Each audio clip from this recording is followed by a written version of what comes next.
Yesterday, December 7th, 1941, a date which will live in infamy.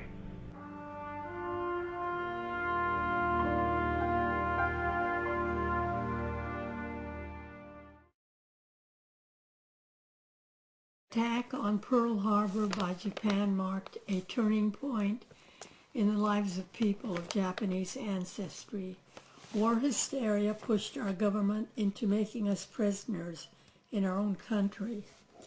Executive Order 90666 declared that there would be an evacuation of citizens of Japanese blood to various internment camps spread across the West Coast. At first, our family believed we wouldn't be interned because we were part Filipino, but we were soon notified by the State Department that we would be included. My name is Alice UnaDia's. I grew up on a strawberry farm in Madera, California. My father, Juan Formalo, grew up in the Philippines where he enlisted in the U.S. Navy during World War I. After he was discharged, he moved to California. It was there that he met my mother, Alice Machio Taoni. My parents met, fell in love, and eventually got married. They had 7 children, me, my 3 sisters, and my 3 brothers. In September 1941, my father died of a stroke at the age of 46. I was 18. 3 months later, Pearl Harbor was bombed, and tensions arose between Japanese and Americans. My family and neighbors were devastated. We knew that Japanese Americans would never be treated the same. My mother, who had a difficult time dealing with my father's death, stayed strong for us kids. I cannot remember seeing her cry once.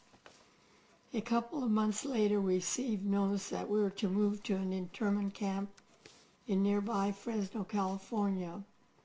The government believed that the Japanese in California would be a threat to national security, which history proved not valid. None were charged with being disloyal. I know if Dad had been alive, he would have done everything in his power to prevent this, as there were others who were not interned due to mixed marriages. I can still visualize him with his hand over his heart, honoring the American flag in parades or funerals as it passed by. He loved this country so much, and I'm glad that he wasn't alive to see us interned. There were 5,000 internees at the Fresno Assembly Center. Each family was given one-room living quarters with straw mattresses. We were surrounded by a barbed wire fence with guards placed around the perimeter of the camp. There were school classes, church on Sunday, and a recreation hall. We all went to the mess hall for our meals, where the preparation of food and cleaning of dishes were all done by internees.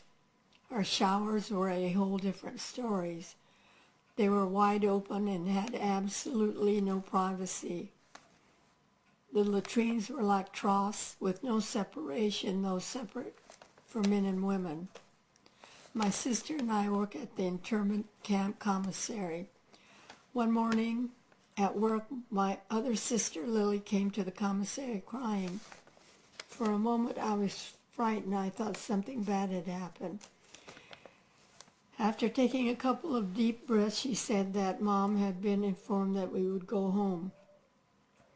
We packed up with the help of kindly camp neighbors and our Filipino uncle who was taking care of our ranch and picked us up.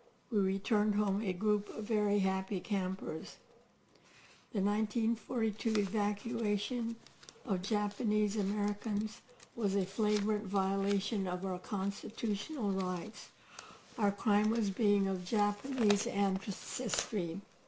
My heart aches for the Japanese who lost sons fighting for the U.S. in World War II.